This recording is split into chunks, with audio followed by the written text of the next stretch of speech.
En quelques semaines, un groupe rebelle prend le contrôle de votre ville, vous menace et veut recruter vos enfants pour sa cause. C'est ce qui est arrivé en 2012 aux habitants de Tombouctou, dans le nord du Mali. Voici l'histoire de Bachir et de sa famille. La fuite, la survie, comme pour 30 millions de personnes à travers le monde. 2012, des groupes armés rebelles reprennent le nord du Mali.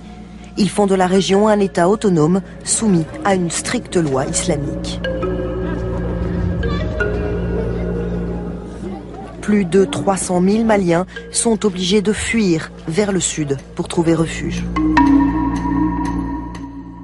Depuis, des dizaines de milliers de personnes déplacées vivent à Bamako, la capitale du Mali. Parmi eux, Bachir et sa famille.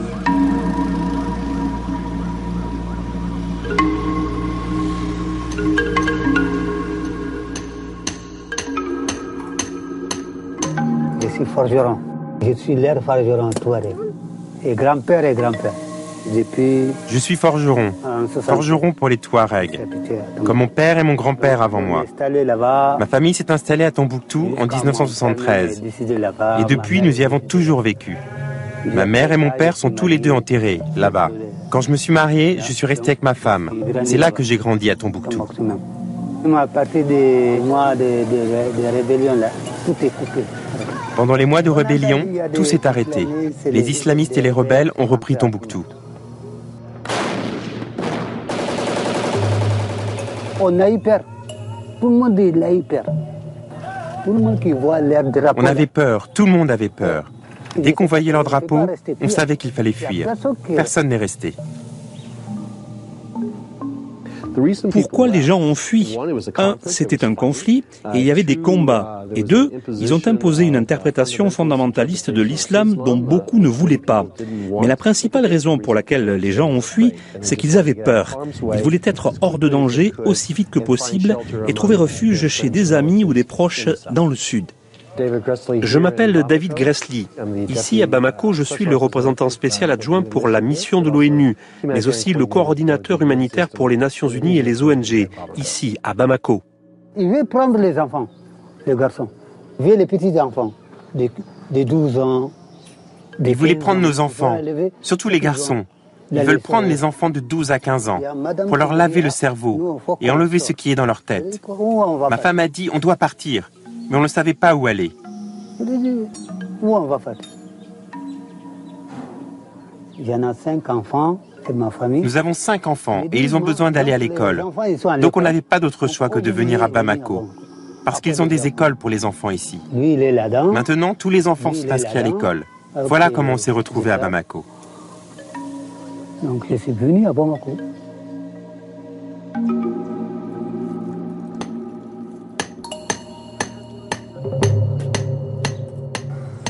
Je ne connais pas personne.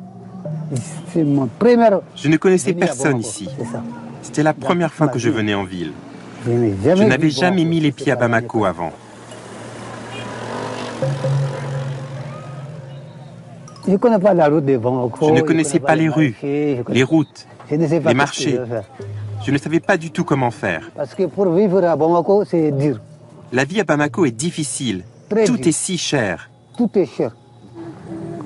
Si je l'ai vu quelqu'un que je connais, il peut me donner 1000 francs. Au début, je demandais autour de moi, juste 1 ou 2 dollars pour nourrir mes enfants. On s'est débrouillé jusqu'ici. Je me débrouille jusqu'à aujourd'hui quand même.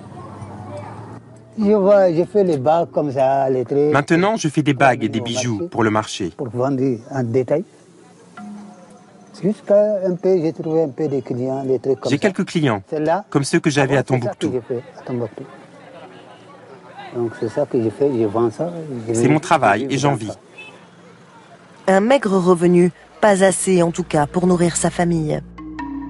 Des organismes d'aide distribuent de l'argent pour que des personnes déplacées comme Bachir puissent acheter les produits de première nécessité. La question, ce n'est pas s'il y a de la nourriture disponible ou pas sur le marché. C'est si vous avez les moyens de l'acheter ou pas. Procurer de l'argent est un moyen très efficace de profiter du marché pour avoir accès à la nourriture. L'alimentation, c'est dur. Nourriture, très dur pour nous. Si tu es resté une journée sans travail... Nous nourrir est un véritable défi. Si j'ai une journée sans travail, ma famille tout entière est affectée.